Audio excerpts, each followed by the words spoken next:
the situation there seems calm for now after yesterday's violence. Aviwe Mtila is in the area with the owner of the land. Let's find out what's happening. Aviwe, a very good morning to you. Compared to what we saw there yesterday, what are you seeing, what are you hearing on the ground this morning? Ivega, it's a different scene from the chaos that we saw yesterday, the fury in the front line. Much calmer today. In fact, it's back to business in the normal sense of it. We see the land that was the bone of contention just behind me, and in fact a fence is being erected just right around it, with the private security still on the ground with those police nyalas and just observing and monitoring the situation. But it is quite calm, and I am in fact joined by the South African Housing and Infrastructure CEO, Rabie Ridge, who is part of the people that are the landowners here. Rabie, thank you for joining us at eNCA. But one of the issues that the community wanted to talk to and wanted to understand was the ownership of the land. They're saying that they need some sort of documentation. Maybe take us back to when you acquired, the fund acquired the land, and what's happening. Yeah, thank you very much. I think what we've done is that we've engaged with the different community leaders. And it's difficult to give a piece of paper of proof of ownership to 3,000 residents. And what we've done, we've given our proof of ownership to the authorities, which is obviously the Department of Human Settlement and the City of Johannesburg. And obviously the residents have got a right to go and get proof of that ownership. But the fund has invested in the property on the basis that we want to accelerate delivery of affordable housing. And it's quite simple. In South Africa, you don't even need to ask somebody on the street. We have mechanism and places like this office where you just press a button, you put an F number, and it tells you who's the owner of the property. We have a world-class property ownership laws in this country. So it's quite simple. So Sahif has put an investment in this property, and we try to protect the asset. We had to give some kind of hard love on the basis that we want to work with our people in finding a solution in terms of giving them infrastructure, giving them roads, sewer, and all sorts of things. I want to talk to the 126 hectares of land that we understand the fund owns. Government indicated no timelines as to what's supposed to happen or exactly how everything is supposed to operate. Are there RDP houses that are going to be erected here? Have you had engagements with government on what's going to happen to the land? So we have been approached by the Housing Development Agency, which is an agency of human settlement, and they've negotiated with us about looking at acquiring the property. And where we are now, we are discussing the dynamics of saying how do we do it. I can tell you now that without sounding arrogant, the private sector knows how to do this. You'll see that if you look at places like Waterfall and other areas, developers, when they start in the breakground, they develop the properties well and they give the keys. We are of the view that if we do agree to offload the land, we will want to have a possibility of negotiating with government to say that we want to do a 10-key development where we can give proper infrastructure that has got water, sewer, and everything, and also a possibility of having fiber in this area. Our people are now working from home. They may need internet. Some of them may not be able to afford it, but we do have nurses and teachers that can be able to pay 200 rand for a fiber internet and work from home. But you asked me if we are going to have RDP houses. I think our people are actually now starting to question the issue of RDP. Our people are said on the ground here, there were almost 3,000 people. You can hear my voice is gone. I was engaging with the community the whole 3 days. We've now settled with the community.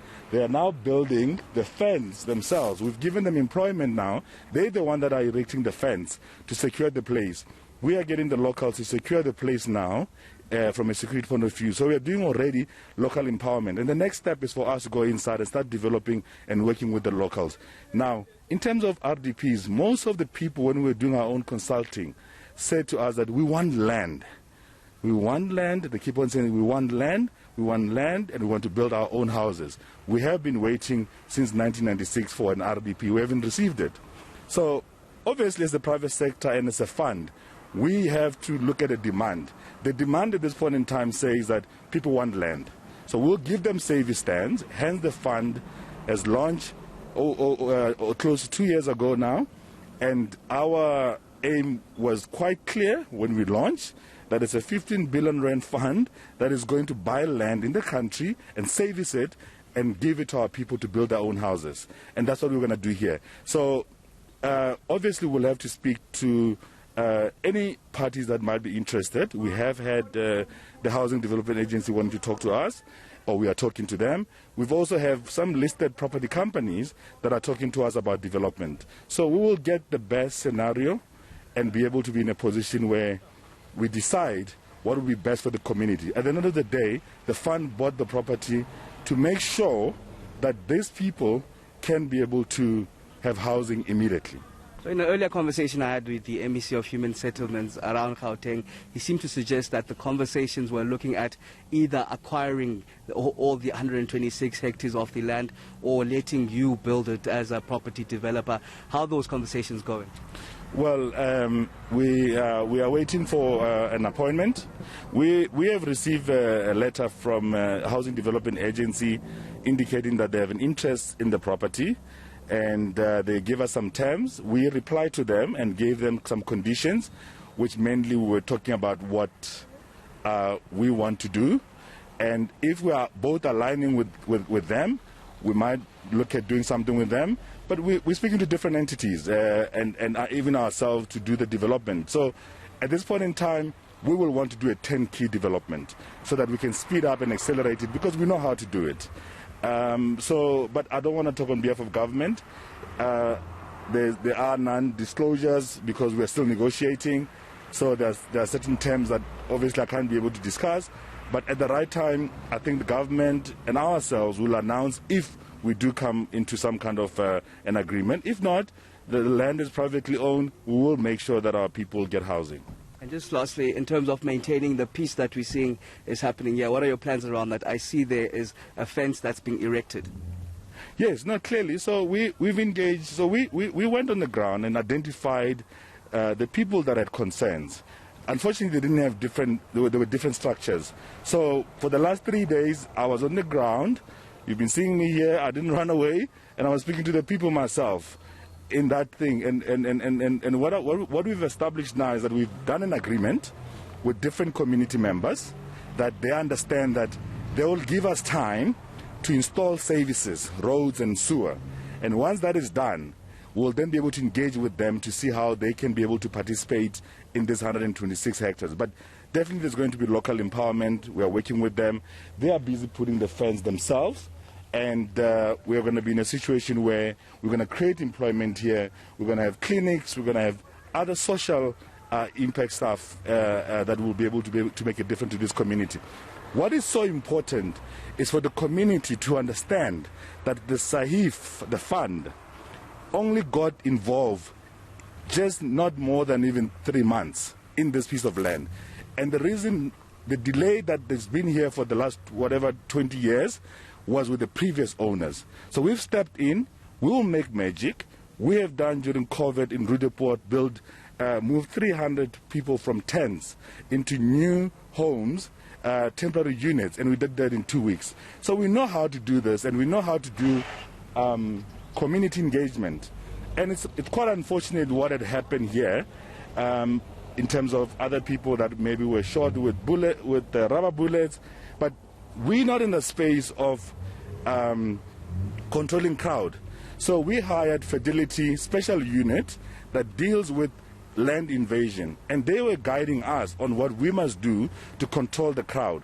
So we stood inside the private property that the fund owns, and we were then protected by the Fidelity Special Unit that deals with land invasion. Because I still don't believe that the country should be going the route where we just go and take a piece of land. The media will come back again and say, but people are staying here, there's no water, there's no sewer.